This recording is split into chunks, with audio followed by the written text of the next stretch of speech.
식사를 꾸며주시는 두 분 모셨습니다. 정두원 전 의원 모셨고요. 어서 오십시오, 의원님. 네, 안녕하세요. 서가번 전 의원 모셨습니다. 어서 오십시오. 안녕하십니까, 서가번입니다. 네. 자, 오늘도 본 주제 들어가기 전에 이풀기 토크부터 시작을 하도록 하겠습니다. 요즘 이게 촌미의 관심사라거든요, SNS에서. 정두원 의원님. 네. 다스는 누구 거예요? 주주 거죠. 그러니까 이명박 제일 큰형 이상은 씨. 이상은, 예. 그리고 처남인 김재정 씨가 돌아가셨으니까 부인이 네. 있고 예. 또 이명박 전 대통령의 아주 어렸을 때부터 친구 김창대 씨. 세 명이 주주거든요. 예. 세 명이 주인이죠. 실제 주인. 실제 주인은 따로 있나요? 그런데 이명박 전 대통령은? 이명박 전 대통령은 창업주죠. 다스에? 예. 그러니까 이제 저한테 여러 명 있을 때 이제 얘기를 들었는데 네. 그 다스를 설립하는 과정을 네. 그 당시에 정세영 현대자동차 회장이랑 이명박 대통령이랑 친했어요. 폰이정. 그러니까 정주영 회장보다 정세영 회장하고 얘기가 잘 되는 예. 그런 사이였죠. 예. 그 정세영 회장이 이제 권유를 했다는 거예요. 당신도 뭐 하나 해라. 계열사? 예, 그래서 그거를 이제 하게 됐고 심지어는 현대건설에서 그 공장을 지어줬다는 거예요. 그래요? 예. 그러면 MB 거 맞네.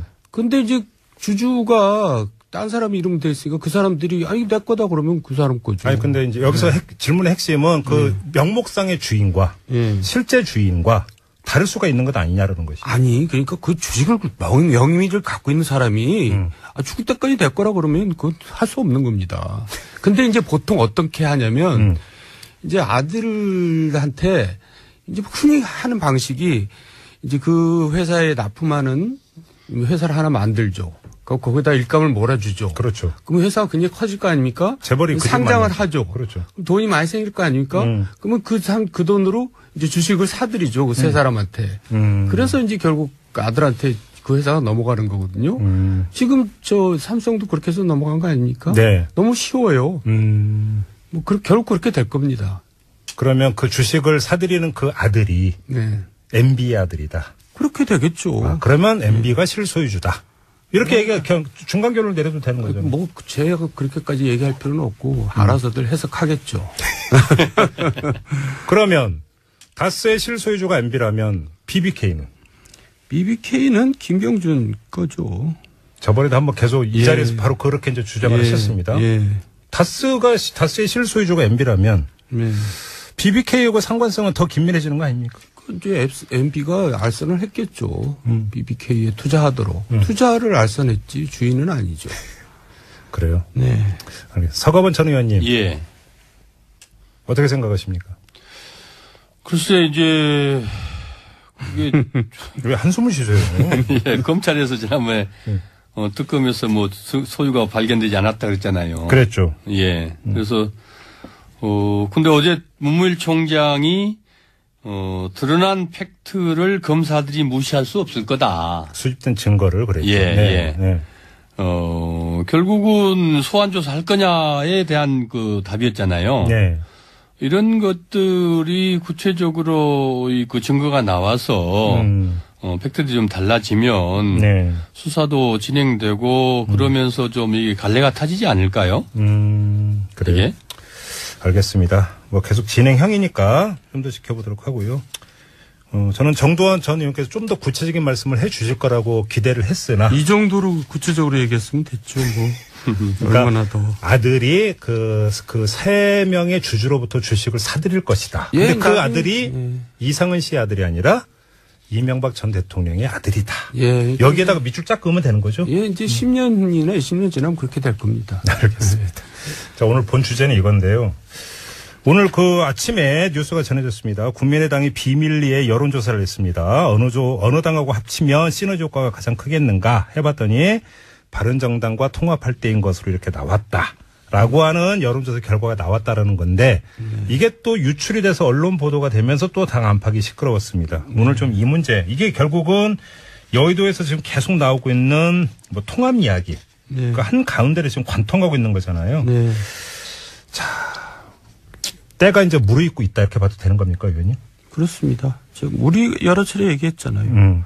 결국 지방선거를 앞두고 이합집산이 이루어질 것이다. 네. 그런데 지금 이제 그게 시작되고 있는 거죠. 그게 시작되고 있다. 네. 근데 여기서 제일 궁금한 게 안철수 대표 이제 전이하죠. 안철수 대표의 속마음이 뭐냐라는 겁니다. 어떻게 읽고 계세요? 속마음은 이제 그 확실한 중도 정당을 만들어서 네. 확실하게 중도로 한번 승부를 걸겠다 그거 아니겠어요? 그러면 그 지금 이 여론조사 결과대로 바른정당과 합치면 시너지 효과가 제일 크다는 결과가 나왔는데 네. 이거에 대한 안철수 대표는 어떻게 받아들일까 이거에 대해서? 그렇게 하고 싶어서 조사를 하지 않았겠어요? 그러면 이 비밀 여론조사의 발주자부터가 안철수 대표다 이렇게 보시는 거예요? 당연히 대표 사인 받고 발주를 하죠. 서거번 의원님 어떻게 읽으세요? 지금 말씀하신 대로 어떻게든 이게 뭔가 이 변화를 만들어내지 않으면 그냥 앉아서 그대로 고사할 수밖에 없다는 게 다 중도는 아니겠습니까? 결국 그러면은 뭔가 변화를 만들어내야 되는데 안철수 대표 입장에서는 민주당과 합쳐서 변화를 만들어내는 것은 죽음이라고 생각할 수 있을 것이고. 거기서 뛰쳐나왔잖아요. 사실. 그렇죠. 네. 다시 또 돌아갈 명분이 없지 않습니까? 네. 또 실리도 그렇게 본인으로서는 없다고 생각할 것이고. 예. 그러면 결국 선택지라는 게 그렇다고 뭐 자유한국당 할 수도 없는 것이고. 바른정당이 저렇게 여동을 치고 있는데 결국 바른정당과 이 합치면은 그래도 뭔가 세를 이룰 수 있고 변화를 만들어내면서 네. 모색할 수 있다.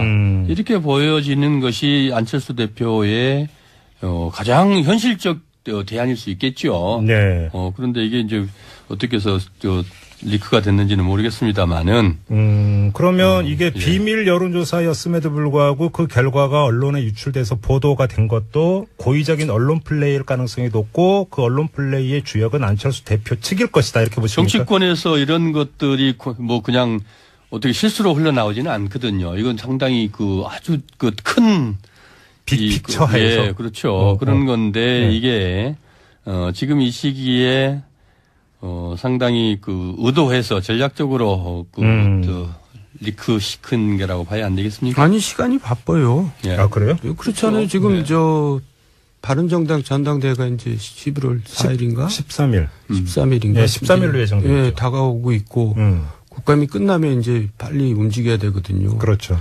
그러니까 늘 얘기했듯이 이제 한 일부가 자유한국당으로 돌아가고 예. 이제 남아가지고 교섭단체가 깨지니까 네. 이제 그거를 이제 흡수하고 싶어서 안철수 대표는 이런 조사를 해보는 거고 그 과정에서 박지원이나 호남 의원들은 예. 또 이제 그 명분으로 해서 다시 또 민주당으로 돌아가고 싶어하고 하면서 이제 각 당이 분열되면서 또 나머지 잔류파들이 합쳐서 중도 정당을 만들겠다. 뭐 이거 아니겠어요? 그러면 결국은 지금 이제 다시 이 정의당을 빼놓고 본다면 3당 체제로 갈 가능성이 높다. 그러니까 뭐냐면 그렇죠. 바른정당의 이른바 통합파. 저번에 하태경 의원은 통합파라고 부르지 마라. 투항파다 이렇게 명명을 하던데. 그게 더 맞네요. 아무튼 그러니까 그 사람들은 가서 자유한국당 가고. 예. 그다음에 이제 바른정당의 자강파하고 국민의당의 안철수 대표를 축으로 하는 그룹이 뭉치고. 또 박지원 의원 같은 지역 호남 쪽에 있는 분들은 그걸 반발하는 명분으로 삼아서 민주당으로 돌아가고 싶어 하고. 그렇다고 봐야 되겠죠. 그럼 최종 교통정리는 3당 체제로. 네. 결국은 궁극적인 그림은 두 분이 공이 다 이렇게 될 것이라고 보는 거고. 될지 안 될지의 그 그림이 3당 체제의 그림이 완성될지는 잘 모르겠으나 네. 어쨌든 그렇게 지금 시도해보고 싶은 게 안철수 대표 측의 바람이겠죠. 알겠습니다. 그럼 여기서 공학적인 얘기 조금 후순위로 미루고 제가 큰 틀에서 그러면 정두원 의원님 이런 그림이 실행에 옮겨진다고 가정을 하죠. 네. 유권자인 국민들이 이런 어떤 개편 움직임을 어떻게 평가를 할 거라고 전망을 하세요? 글쎄 바람직하다고 봐요. 그래요? 그러니까 이제 분명해지죠. 이제 각 당의 입장들이. 지금은 국민의당이 애매했잖아요. 네. 정체성이 뭐 이랬다 저랬다 하고. 어쩔 때는 극중주의였던 극중주의. 극중주의란 말은 잘 모르겠고 어쩔 때는 또 정부 여당에 협조하고 어쩔 때는 또 반대하고 뭐 오락가락하고 그랬는데 이제는 뭔가 좀 분명해질 겁니다. 그래요. 그런 모습들이 더 좋죠. 결국은 그런 움직임에 그리고 그런 방향에 동의한다, 동의하지 않다를 떠나서 그렇게 될 것이다. 국민들도 그렇게 보고 있다. 될 것이고 바람직하다 이렇게 저는 생각합니다. 서가번 의원님 어떻게 전망하세요? 국민들이 어떻게 평가할 거라고 보세요? 실제로 아까 말씀하셨듯이 그 호남 박지원을 축으로 하는 호남 의원들은 그렇게 해서 본인들의 정치적 입지가 활로로 열린다고 생각지는 않을 거거든요.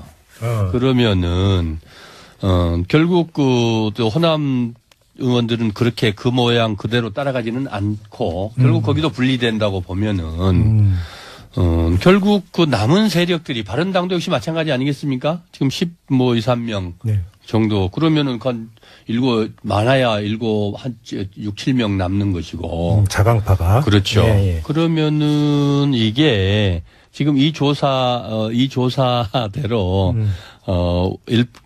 바른당하고 국민의당이 합쳐서 지금 현재의 의석수를 유지할 수 없이 제3당이 민의정당이 또 되는 건데 네.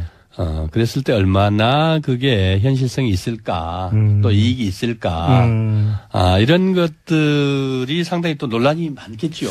자, 그러면, 일정은 바쁜데. 자 그러면 그 시나리오 입각해서 하나하나 그럼 점검해 보세요. 서가번 의원님 지금 민주당 소속이시니까. 네. 자, 그 국민의당 안에 이른바 호남계 의원들이 바른정당 자강파와의 통합에 반발을 하는 모양새를 취하면서 나 돌아갈래 민주당으로 이렇게 정치적 선언을 하면 민주당은 받아들입니까? 그 상당히 복잡합니다. 그것도. 어떤 점에서 그거 어쨌든 그러나 이제 그게 네. 결국 당의 지지자들이 어떤 것을 원할 것인지 그러나 이제 현실적으로 집권당의 의석수는 또 필요하거든요. 네. 그래서 그것과의 그 함수 관계가 하면은 결국은 현실적으로 그런 그 선택을 했을 때 국민의당 호남 우파 의원들이 네. 복잡하긴 논란은 있을 수 있을지 모르겠지만 결국 현실적으로 집권당의 책무를 다하기 위해서 받아들일 수밖에 없지 않을까. 현실적으로. 그 다음 문제는 총선의 문제는 또 그 다음의 문제거든요. 그렇기 때문에 생각보다 그렇게 복잡하지 않을 수 있어요. 그러면 의원님 개인 생각으로도 받아들여야 된다고 생각하세요? 현실적으로 그런 상황이 생기면 네. 지금 봤잖아요. 국민당이 협조하지 않으면 안철수 대표 큰 소리 뻥뻥 치잖아요. 모든 정국은 국민의당의 손에 달려 있다고. 한석이 아쉽다. 그렇죠. 정돈 의원님 어떻게 보세요? 네, 아주 동감입니다. 제가 이제 할 얘기를 다 하셨는데 예. 한석이 아쉬울 때니까 네. 일단 그리고 이제 시작됐잖아요. 문재인 정부는. 그렇죠. 그러니까 총선은 나중 얘기고 일단 받아들이는 것이 순서죠. 순리죠. 그래요? 예를 들어서 기초단체장이든 광역단체장이다. 물론 의원들이니까. 그렇습니다. 근데 근데 광역단체장 같은 경우는 예를 들어서 지금 박지원 의원은 전남지사 출마를 거의 이제 공식적으로 발표까지 했는데 그럼 민주당 안에서 전남지사 준비하고 있던 분들은 반발할 거 아닙니까? 박지원 대표의 도지사 출마 선언은 국민의당이 뭔가 이 변화를 만들어내자라는 정말 이 살신성인적 투쟁이지. 살신성이죠. 본인이 내가 대우사를 꼭 하고 싶다. 네. 그건 아니죠. 잠깐만요. 저는 그렇게 안 부른데. 그래요? 네. 잠깐만요. 그럼 하나하나 정리해보니까 서가번 의원의 지금 분석에 따르면 만약에 그 호남계 의원이 그 의원들이 민주당으로 돌아가는 길이 열리고 이렇게 되면 박지원 의원이 전남지사 출마 생각을 스스로 걷어들일 수도 있다라고 지금 말씀하시는 것 같은데 맞습니까? 저는 그것을 매결해서 레버리지로 해서 활용했다는 것이지 본인의 목표가 도지사는 아니라는 거죠. 딜용이다. 그렇죠. 정돈 의원님은? 저는 그 반대인데. 어떻게요? 이제 결국은 이런 상황을 박지원 대표도 충분히 예상을 할 수 있었고 그래서 이제 돌아갈 때 딜을 해서 자기가 전남지사를 후보를 따내는 거죠. 예. 그러니까 지금 얘기 들으면 지금 집권 여당 입장 한석이 아쉬우니까 우리가 큰 소리 쳐도 된다. 박지원 의원 생각은. 그렇죠. 그래서 전남지사 자리는 따내겠다. 이런 전략이라는 겁니까? 그런 것 같은데요. 아무튼 정치는 복잡해요, 정말. 세상사가 다 복잡해요. 정남지사를 정말 박지원 대표 그렇게 하고 싶으시다면 그거는 별로 그렇게 어렵지 않다고 생각해요. 만약 그런 경우에. 그러나 저는 이제 박지원 대표의 전 대표의 이거 내심은 그렇게 도지사가 그렇게 탐나겠어요. 예. 탐내하던데. 그 말씀입니다. 직접 물어봐야지. 그다음에 그럼 두 번째. 자유한국당으로 돌아가는 것은 뭐 그렇게 어렵지 않다고 보세요? 정도원 의원님. 그래서 이제 자꾸 이제 뭘 요구하겠죠. 예를 들어서 김무성 전 대표가 홍준표한테 빨리 박근혜 문제 해결해라. 네. 지금 그러고 있겠죠. 예. 그래서 그거를 어느 정도 해결하면 이제 들어가는 거죠. 어제 저희가 그 자유한국당 홍문표 사무총장하고 인터뷰를 했어요. 그랬더니 윤리위원회를 열어서 출당 조치를 하는 것보다는 자진 탈당을 설득을 하려고 지금 접촉 중인데 접촉이 잘 안 되고 있다. 여기까지 이야기를 하더라고요. 그러니까 이제 모든 모양새를 다 갖춰보고 안 되면 출당 조치가 나가겠죠. 결국은 거기까지 갈 거라고 보세요. 예. 박근혜 전 대통령이 스스로 탈당할 가능성 거의 없다고 봐야 되는 거죠. 했으면 벌써 했겠죠. 그러니까요. 지금 거의 옥중투쟁으로 가고 있는 상황이니까 자진 탈당할 가능성도 별로 없다고 봐야 되고. 그러면 윤리위원회를 열어서 박근혜 전 대통령에 대한 출당 조치 결의를 하고 그러면 서청원, 최경환 두 사람도 세트로 같이 가고 그렇게 되고. 뭐 이제 그게 필요 최소한의 조건이겠죠. 그러면 나머지 친박 의원들이 그 반발하는 모양새는 그렇게 해서 강하지 않을 겁니다. 헐리우드 액션이다 이렇게 보세요. 예. 아니 나부터 친박이 애매해졌어요. 이제 다들 친박이라는 소리 안 하잖아요. 아 그렇네. 예. 스스로. 예. 지금 친박이라고 하는 사람이 뭐 봤어요? 그렇네. 김태흠 최고위원 정도나 거기도 목소리가 이제 굉장히 작아졌죠. 그러면 바른정당 이른바 통합파라고 불리던 투항파라고 부르던 그 의원들의 자유한국당 복당은 뭐 그냥 쭉쭉 갈 것이다. 네. 이렇게 보는 거고요. 네. 서가분 의원님도 이미 동의하세요? 그렇게 진행되고 있고 지금 이제 국감이니까 최소한의 예의만 차리고 있는 거 아니겠습니까? 예. 홍문표 사무총장 얘기로는 국감이 끝날 때까지는 뭐 그 재통합은 좀 어려울 것 같다. 그러니까요. 국감은 지나고 나서 예. 그 속도를 또 급물살을 타겠죠. 예. 네. 그러면 일단 그렇게 쫙 되고 그럼 이제 관심사는 이제 제3정당이 되겠네요. 그렇죠? 그러니까 제3정당이 되는데 결국 사이즈가 얼마나 될 것이냐. 근데 관심사죠. 전 사이즈보다 네. 그럼 제3정당의 투톱은 유승민 의원과 안철수 대표가 될 거 아닙니까? 이 두 사람의 그 케미는 어떨 것 같습니까? 케미는 괜찮아요. 그리고 투톱이라는 게 또 좋은 거고요. 어떤 점에서? 이게 당이라는 게 또 일사불란한 거는 재미없거든요. 아, 물론 그렇지. 예. 그러니까 뭐 또 당내에서 또 주도권 싸움도 태격하고 그런 게 국민들의 관심을 끌고 좋습니다. 예. 그게 선의의 경쟁이면 상당히 오히려 당에 활력을 줄 수가 있겠죠. 근데 오히려 지지고 볶는 모양새가 되면 또 마이너스가 되는 거죠. 이 케미가 지금 말씀하신 게 아주 중요한 말씀인데 네. 이 케미가 서로 이 선의의 경쟁을 통해서 이게 커져가면 좋은 케미죠. 그렇죠. 근데 이게 정치권의 의리를 보면은 과거에도 이 작은 정당들이 이게 더 쉽지 않아요. 그래요? 매우 몇 명 되지 않는 게 이렇게 서로 선의의 경쟁, 뭐 결합 정도를 원하지 않더라도 예. 선의의 경쟁이 쉽지 않고 예. 그야말로 이 올로와 나싱 게임을 하거든요. 실제로 아니에요. 그거 쉽지 지분 않아요. 나누게 만만치 하면 않을 되는데 겁니다. 만만치 지분 않을 나누 거예요. 처음부터 이제 확실하게 지분을 서로 이제 뭐 사인은 안 하겠지만은 내락을 하고 이제 들어가겠죠. 근데 예. 합치겠죠. 근데 예. 사실 개인적으로는 두 사람이 케미가 잘 안 맞는 사람들이에요. 누구하고도. 두 사람의 케미가 안 맞는 것이 아니라 누구하고도? 유승민 씨나 안철수 씨나 어떤 사람하고도 케미가 잘 안 맞는 그런 캐릭터죠. 제가 그래서 여쭤본 거예요. 그래서 그런 거예요. 그런 면에서 걱정이 좀 되네요. 그렇죠. 근데 이제 뭐 많이 바뀐다니까 기대해 봐야죠. 뭐 두 분은 거의 기정사실로 그냥 이렇게 말씀하시네. 네. 그렇게 되면. 그러면 지금 저 숫자를 말씀하셨는데 지금 그 국민의당의 비례대표는 어차피 못 움직이는 거 아닙니까? 의원직을 유지하려면? 그잖아요. 비례대표 문제가 있죠. 비례대표가 있으니까. 그리고 합당식으로 해요. 지금도 그 김연아 자유한국당은 자유한국당에 소속은 돼 있지만 자유한국당 의원으로 활동하지는 않잖아요. 그러니까요. 과거에 이제 꼬마민주당에 이제 지금 이미경 의원도 옛날에 그냥 꼬마민주당하고 신한국당하고 합치면서 했습니다마는 당적은 어쩔 수 없이 법으로 그랬으니 갖고 있는데 네. 당적 상관없이 의정 활동에는 구애받지 않고 했거든요. 네. 결국 지금의 민주당의 비례대표 중에도 네.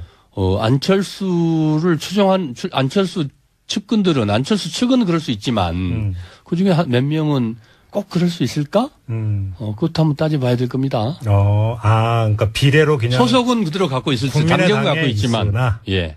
몸은 국민의당에 있으나 마음은 민주당에 가 있는. 그렇죠. 이런 경우도 있을 것이다. 그 당에 가 있지는 않은, 최소한 가지는 않는. 왜냐면 호남파 의원들이 탈당을 하게 되면, 그러니까 합류하지 않으면, 그들과 뜻을 같이 하는 비례대표 의원들도 있을 거거든요. 또 복잡해지네. 예.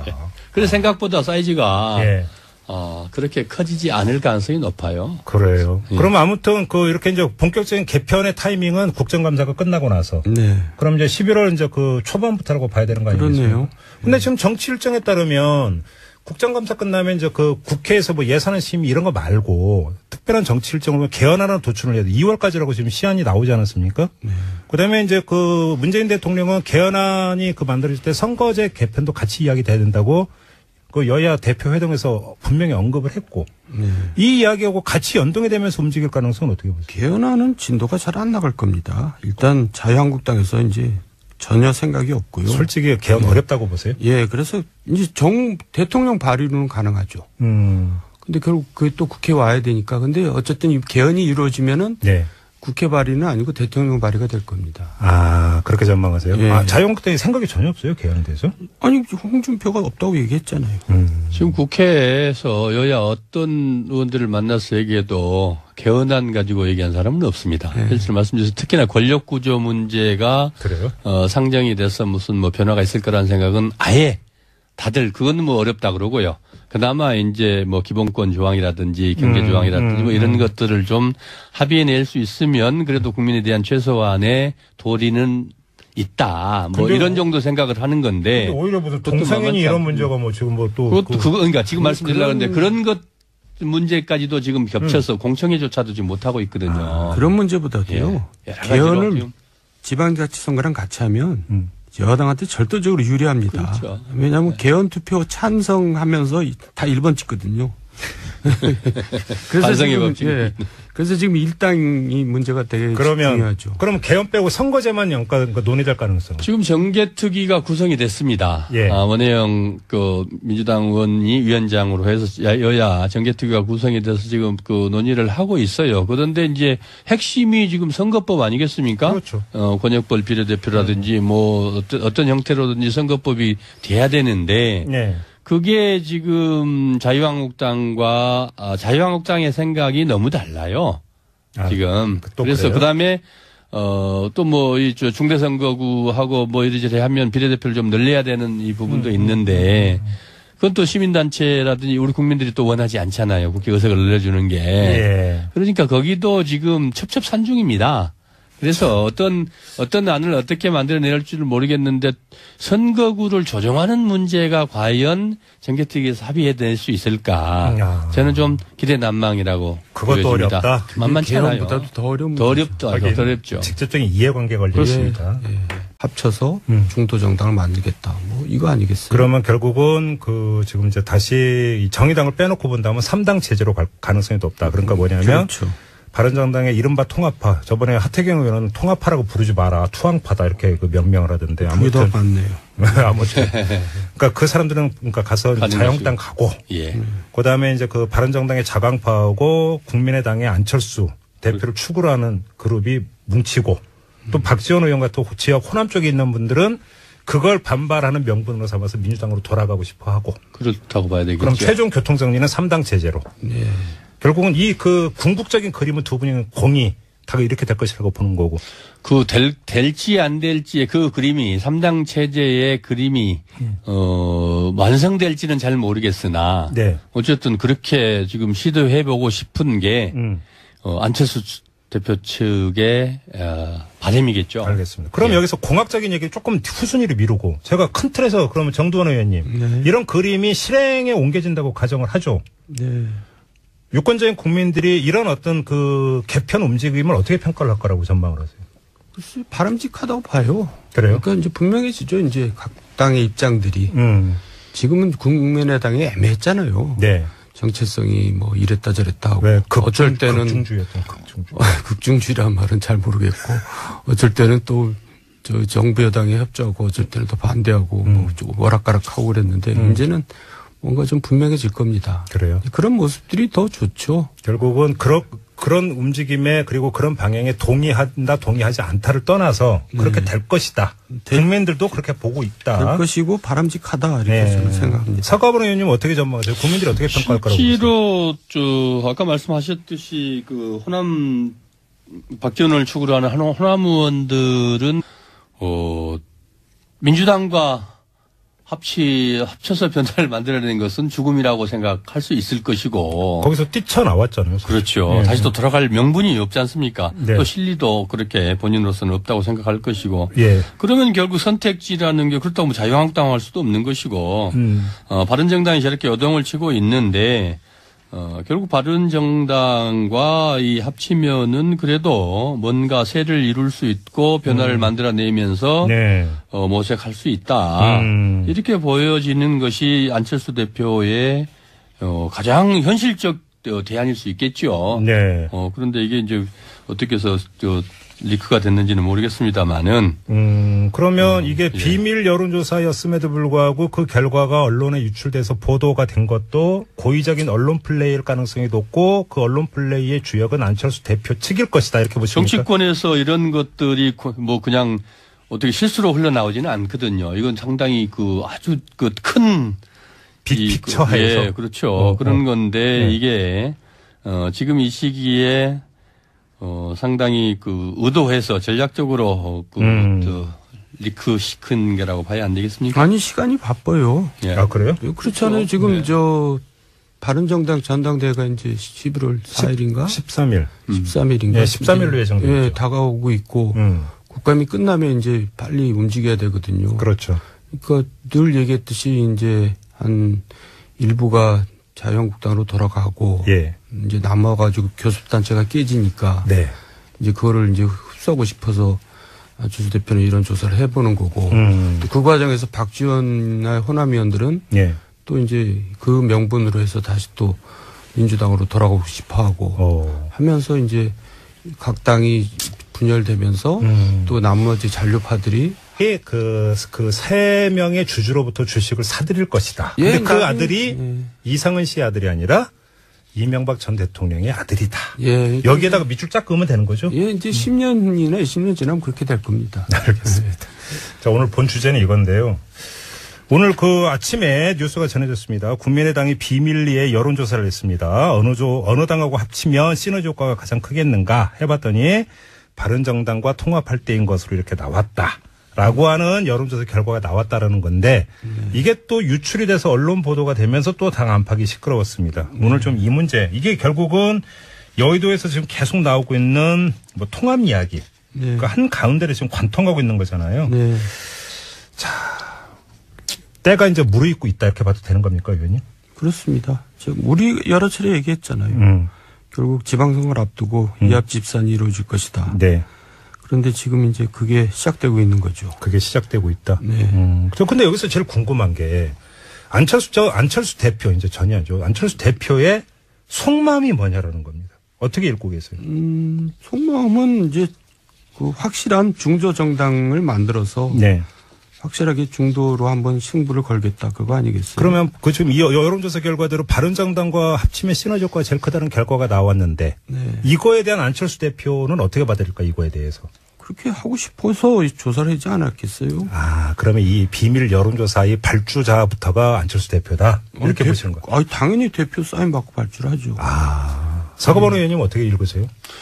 지금 말씀하신 대로 어떻게든 이게 뭔가 이 변화를 만들어내지 않으면 그냥 앉아서 그대로 고사할 수밖에 없다는 게 다 중도는 아니겠습니까?